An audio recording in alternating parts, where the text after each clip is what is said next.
নমস্কার, কেমন আছেন সবাই? আমার আজকের ব্লগে আপনাদের অনেক অনেক স্বাগত জানাই। তার সাথে সকলকে জানাই সুপ্রভাত। আজকে রবিবার, সকাল এখন 7টা বাজে। আর সকাল 7টার সময় দেখুন না, মনে হচ্ছে যেন পুষ্প বৃষ্টি হচ্ছে। এই বৃষ্টিটাকেই মনে হয় আগেকার দিনের ঠাকুমা দিদারা পুষ্প বৃষ্টি বলতেন, তাই না? আমার তো তাই মনে হয়। ফুলের মতো কি সুন্দর বৃষ্টি পড়ছে। আজ 2 দিন ধরে ওয়েদারটা যে কি ভালো, কি বলবো আর আপনারাও হয়তো সেটা জানেন। আর 2 দিন আগে গরমে সবাইকে তাতিয়ে পুড়িয়ে মারছিল। আর এই বেলগাছের গোড়াটা দিয়ে দেখুন, দেখতে পাচ্ছেন কাউকে? গোড়ার ওইখানে কে নামছে তুত্তুর তুত্তুর করে? ওই দেখুন, একটা কাঠবিড়ালি, দেখেছেন? চোখের পলক ফেলার আগেই দৌড়ে চলে গেল। আর আমি এখানে দাঁড়িয়ে দাঁড়িয়ে, বাইরে দাঁড়িয়ে দাঁড়িয়ে বৃষ্টিটা দেখছি। কি যে ভালো লাগছে বৃষ্টিটা দেখতে। বৃষ্টি হচ্ছে অথচ উঠোন ভিজছে না। আর শুধু দাঁড়িয়ে দাঁড়িয়ে তো বৃষ্টি দেখলে হবে না, এসে এবার সবার সকালের ব্রেকফাস্টের ব্যবস্থা করতে হবে। তো রান্নাঘরে চলে এসেছি। এর আগে আপনাদের বলেছিলাম, এর আগের দিন, যে আপনাদের সাথে আমি ডালিয়ার পোলাওয়ের রেসিপিটা শেয়ার করব। তো আজকে সেটাই করছি। আজকে ডালিয়ার পোলাও বা উপমা, অনেকে বলে উপমা, ডালিয়ার উপমা। তো আমার ছেলে বলে পোলাও, আমরাও পোলাও বলি বাড়ির সবাই।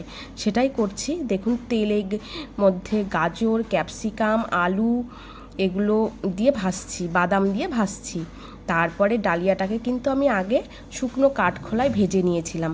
তারপরে তেলে দিয়ে আর একটু বেশ করে ভাজছি, মানে একটু কালার চেঞ্জ হবে তেলে দিলে, সেইভাবে ভাজতে হবে। তবেই কিন্তু ডালিয়াটা ঝরঝরে হবে পোলাওয়ের মতো। আর ইতিমধ্যে আমি কিশমিশও কিন্তু দিয়ে ফেলেছি।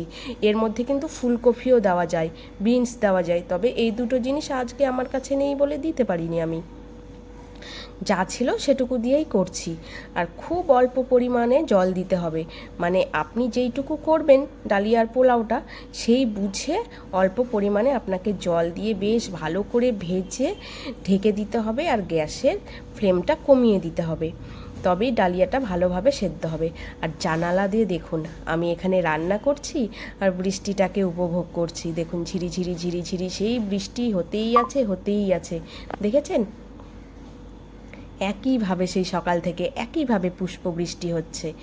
আর ওই যে দূরে দেখুন, তার আগে দাঁড়ান আর একটা জিনিস দেখাই। দূরের জিনিসটা পরে দেখাচ্ছি। নিচে দেখুন কত বাটুল পড়ে আছে। পাশেই না 2-3টে বাটুল গাছ রয়েছে। কত বাটুল পড়ে রয়েছে। এই যদি এগুলো আম বা কুল হতো, তাহলে বলুন তো এগুলো কি পড়ে থাকতো? একদম না। কখন কুড়িয়ে নিয়ে চলে আসতাম। আর ওই যে দূরের জিনিসটা দেখেছেন, একটা মস্ত বড় বাতাবি লেবুর গাছ। দেখুন, দেখতে পাচ্ছেন বাতাবিগুলো ছোট ছোট, লেবুর মতো আকার, কিন্তু কাছে গেলেও হেইয়া বড় বড় এক একটা বাতাবি লেবু। মস্ত বড় সেই বাতাবি লেবুর গাছটা। আর জানালা দিয়ে দেখুন হাওয়া আসছে, তো গ্যাসটা ঠিকঠাক জ্বলছে না। আর আমি আপনাদের সাথে কথা বলতে বলতে আরও একবার বাইরে চলে গেছিলাম বাইরের অবস্থাটা দেখতে, যে উঠোনটা কি ভিজলো বৃষ্টিতে। তো ইতিমধ্যে এসে ঢাকনাটা খুলে দেখি জল শুকিয়ে গেছে। আর এইভাবে আমি নাড়াচাড়া করতে থাকবো, আর কিন্তু জল দেব না। যা জল আছে এই জলটা মরে গেলেই সেদ্ধ হয়ে যাবে, বেশ ভালো ঝরঝরেও হবে তার সাথে। আর পরিমাণ মতো নুন চিনিও দিয়ে নিয়েছি, যে যার মতন পরিমাণ মতো নুন চিনি স্বাদ মতো দেবে। তো আমি আমার মতো দিয়ে নিয়েছি। আমার বাড়ির লোক যেটুকু খেতে পছন্দ করে সেইভাবে আমি দিয়েছি। আর এইভাবে বারবার নাড়াচাড়া করব। আর মেলে মেলে দেব, এতেই ঝরঝরে হয়ে যাবে। আর কড়াইটা জুড়ে না বেশ করে নেড়ে চেড়ে দিতে হবে, তবেই কিন্তু পোলাওটা ঝরঝরে হবে। আর এই যে নামানোর সময় একটু ধনে পাতা দেব, তাহলে খেতে দুর্দান্ত হবে। এই ধনে পাতাটুক দিলাম। দেওয়ার পরে আমার মনে হলো, ও হো, এতটা ধনে পাতা দিলে আমার হবে না, তো একটুখানি তুলে রাখি। আমি আজকে একটু মসুর ডাল করব, আর পমফ্রেট মাছ রান্না করব। তো মসুর ডালে একটু ধনে পাতা দেবো, আর ওইটুকুই আমার কাছে ধনে পাতা ছিল, তো সেই জন্য একটু তুলে রাখলাম। তুলে রেখে যেটুকু প্রয়োজন সেইটুকুই দিলাম।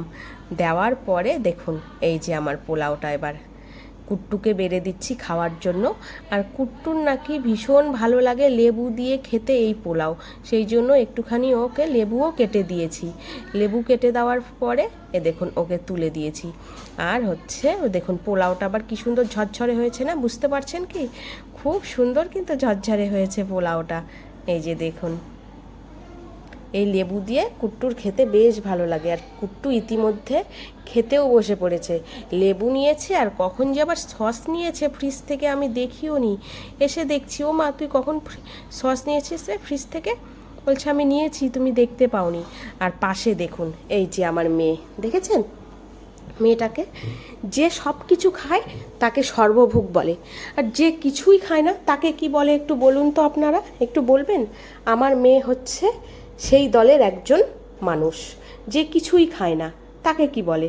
এ মেয়ে কিছুই খায় না, একদম টুনটুনি পাখি। দেখুন কিছুতেই কিছু খেতে চায় না, একেবারে একটা টুনটুনি পাখি, শুধু ফুরুত ফুরুত করে উড়ে বেড়ায়, একেবারে এনার্জি ফুল।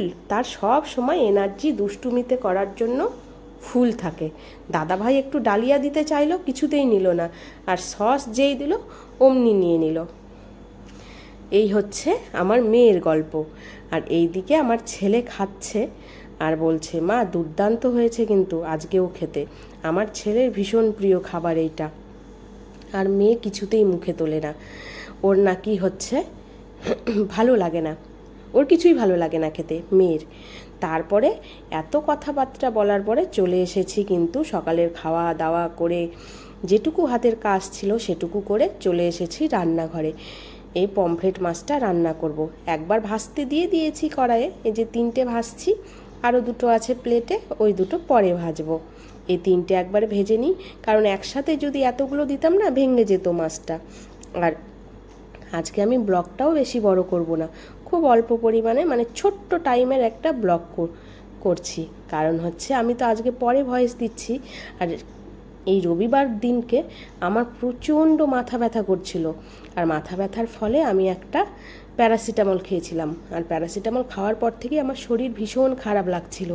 তো আমার মনে হচ্ছে না আমি কিছুতেই ব্লগটা করতে পারবো।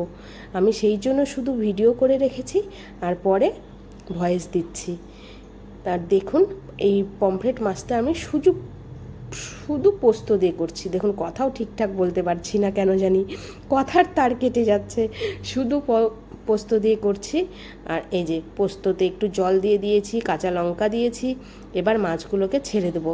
জলটা খুব ঝোলটা দেখুন, আবার সেই একই ভুল করছি। ঝোলটা খুব ভালোভাবে ফুটে গেছে, তারপরে মাছটা দিয়ে দিচ্ছি, দিয়ে ফুটে গেলেই নামিয়ে নেব। মাছটা বেশ ভালো করে একটু ফুটে উঠুক, তারপরে নামিয়ে নেব। তবে চলুন, আমি আর ভিডিওটাকে বড় করতে পারছি না, মাথা ব্যথায় মাথা ছিঁড়ে যাচ্ছিল আমার। তবে চলুন, আপনারা সবাই ভালো থাকবেন, সুস্থ থাকবেন। আমার ব্লগগুলো যদি ভালো লাগে তাহলে অবশ্যই সাবস্ক্রাইব করে দেবেন, আর ফেসবুক পেজটা থেকে দেখলে একটু ফলো করে দেবেন।